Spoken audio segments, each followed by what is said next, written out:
Welcome back to Monster Prom, where we'll continue our quest to get Zoe to go to the prom with us. Enjoy the show.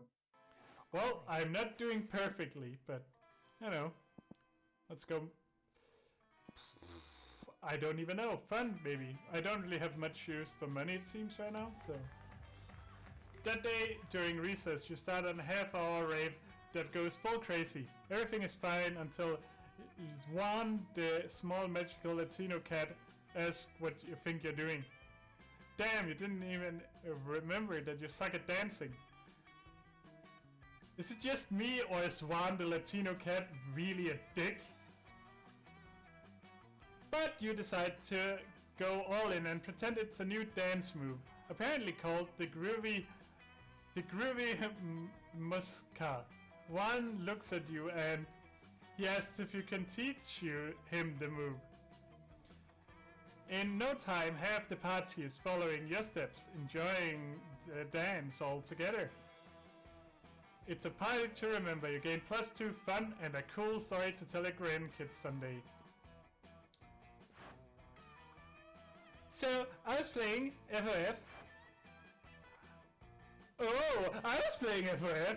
I'm Zoe, and I was playing FOF. I hope that stands for fuck off, faker, because that's what you are, a faker. What? How do you figure, Lynette? I was just trying to tell Timothy how much fun I was having. But being a fake gamer girl, because if you were a real gamer girl, why would you need to talk about how much fun games are? You would just be playing them. A real fan doesn't go around shoving the fans in other people's faces. It's just what girls do, because they are doing it all for attention. Lynette, literally, all you do is try to prove that you're a real fan. You're the one who interrupted this perfectly normal conversation. Fake conversation! Leonard! Fake Leonard! No, wait, real Leonard! The girls are the fake ones. So, you're saying that there are no real gamer girls? I thought I met one once. She was like the other girls, right up till she was. When a bitch comments on me, and when a date is an asshole. Camera. Wait, how did that have to do with her interest in gaming? Poor Zoe. She's new enough to this whole being a high school girl thing that she has no idea there's no reasoning with Leonards of this world. Not to be a white knight or anything, but you really should step in and find a way to distract Leonard so that you and Zoe can discuss absolutely gender neutral topics like gaming in peace. Distract Leonard by creating a perfect real gamer girl profile on Twitter. Tell Leonard that you heard someone say that there is no wrong way to play video games. Well, I think this is a better option because this would obviously just make him rant and probably at me. Let's create a... You pull out your phone and quickly create a Twitter profile with the first ever legitimate gamer girl. And that's so is why you have paying attention creating... Oh wait, someone followed me on Twitter. I was with them immediately. Real gamer girl for 2069. Oh sure, you're a real gamer girl. Real gamer girl. Did you just of that? Ha! She really knows anything about senior regular samurai fries. What a big fan. Oh, but scroll down and she's posting all of these obscure facts like she needs to prove this better than anyone. Bitch.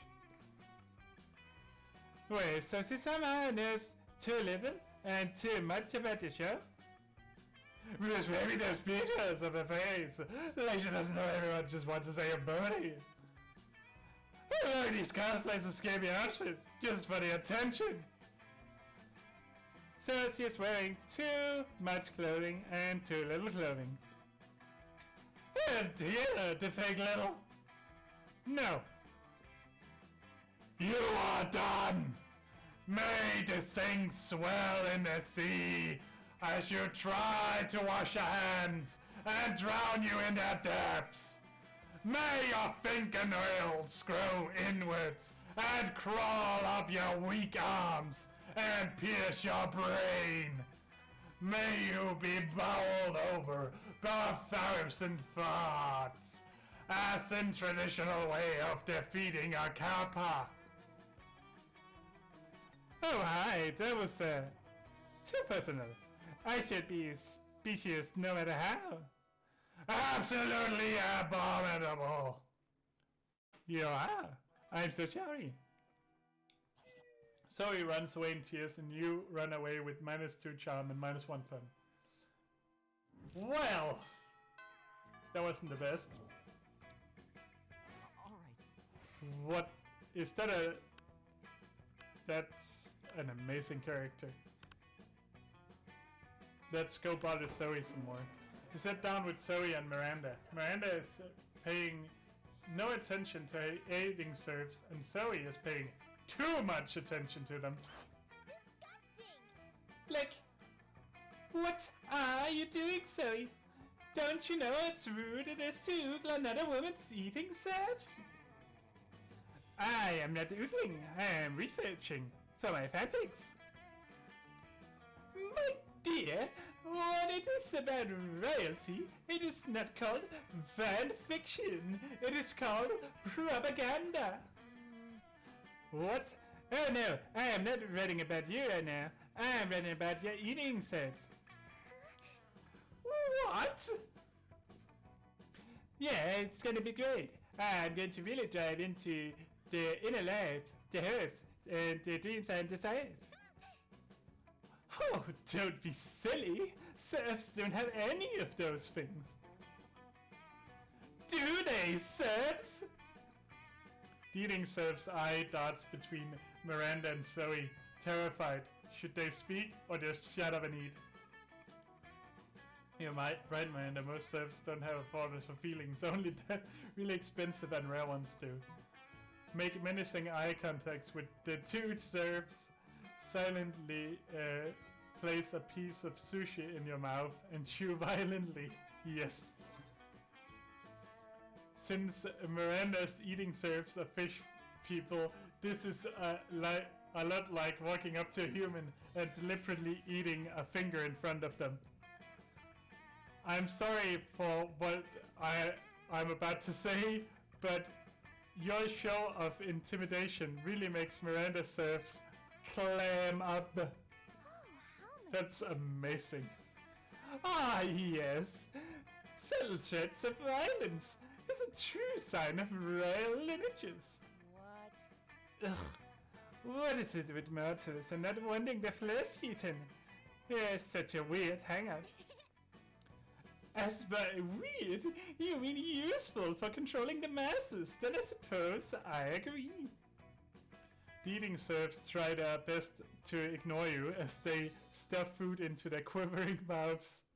You feel like you did the right thing, but you didn't have much of a...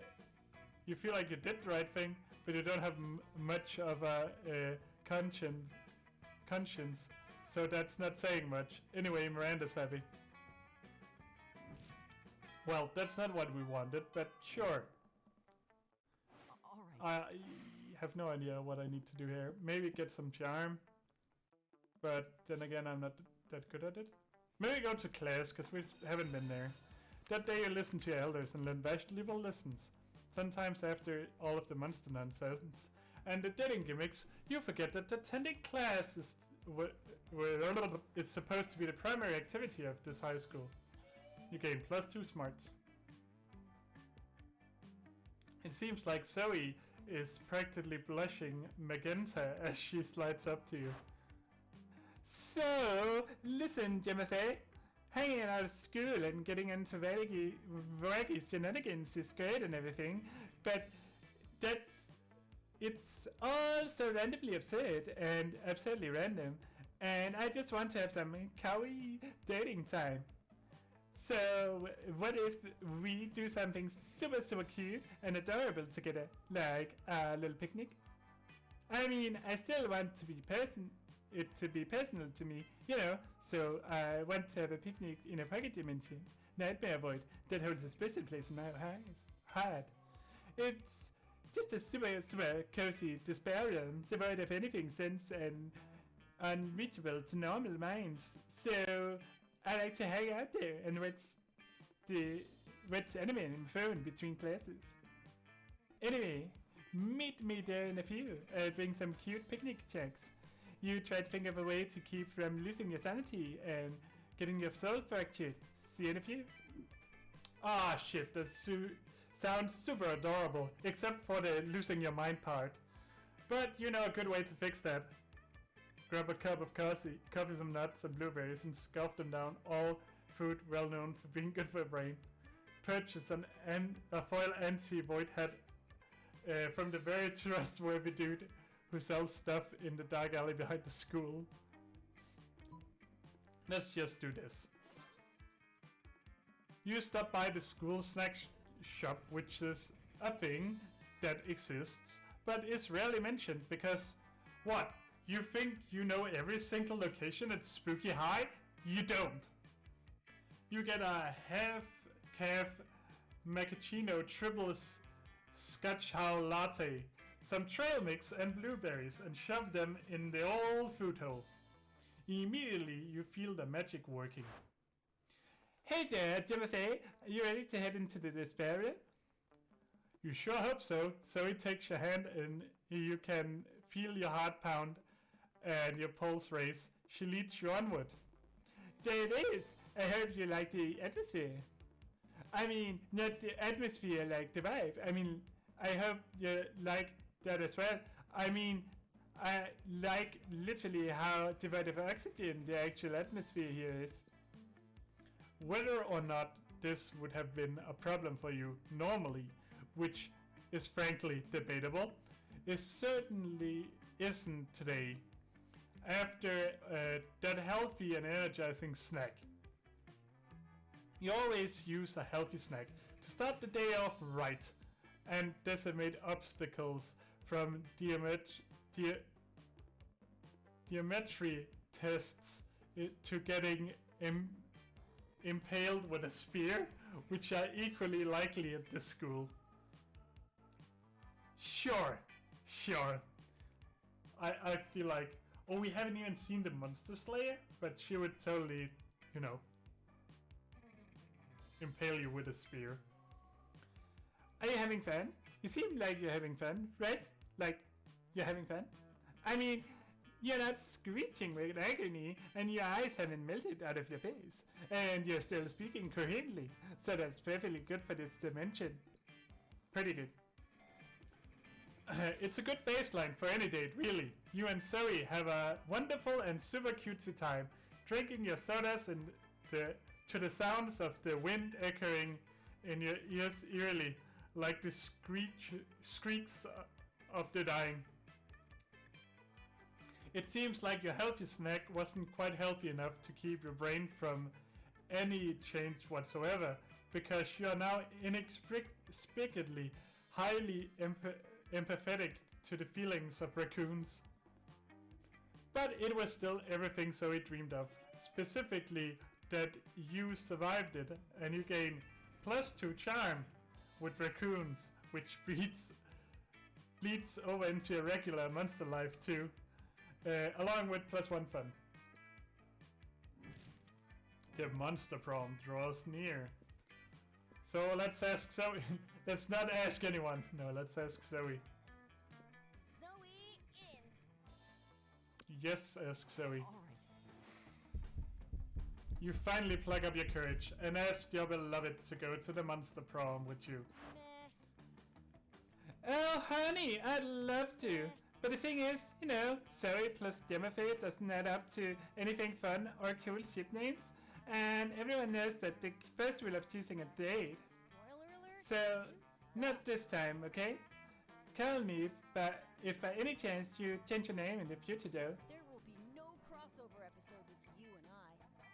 You were so ashamed by your failure after that prom that you photoshopped Garfield into all of your prom pics, as if he was your prom date. Yeah, Garfield the orange cartoon cat. Not your brightest idea. Anyway, even with your Photoshop skills, you still couldn't Photoshop the sadness of your face away. Sad. Oh, I tried. Most diplomatic smile. And so he's looking forward to the sequel, apparently. Well, that wasn't the greatest. Those 6 weeks were maybe the most epic and absurd weeks of our lives. After Monster Prom, we kept on living our lives, falling in love, battling for friendship, and learning about who we were and who we could be. And you know what? Like it always does, life happens. And it was wonderful. Due to the obscene amount of fan art she do, Zoe was taken by Jim Davis, renowned creator of Garfield, as his protege. Nowadays, Garfield hates Mondays and loves lasagna. But you can bet he's into lots of weird stuff too. Vera kept being fierce, strong, and stunning. Some haters once said adult life would put that mean bitch in her place. But you know what? Vera ended up making adult life her own bitch. Calculaster led a robot uprising, but it was like a nice uprising. They didn't riot or kill people, they just politely asked to have more rights and equal pay. Everything was fine until some monsters led a rebellion to kill all robots, because they were rude Rofo racists. But everything ended up just fine, because Calculaster traveled back in time and took care of it. For those 6 weeks, Monster Prom seemed larger than life, and then it was gone, just like that. The battle for Monster Prom might have ended then, but there were plenty of battles left in that war called youth. But once again, we were young, unafraid, and we were ready to start. Well, that didn't quite work out the way I wanted it to, but thanks for watching along, and hope to see you on the next one. I don't know if I'll be playing more Monster Prom. Might be if some of my friends wants to join, I can do a multiplayer one, and they can do some of the voices, so I don't have to come up with even more. We didn't even actually see Damien or anything, but do subscribe, like, and comment below and all of that good stuff. And catch me live on Twitch, where I stream every Monday and Wednesday from 6 till 9 Danish time. I have no idea what that is for you, but links are down below. And thanks for watching along. Bye!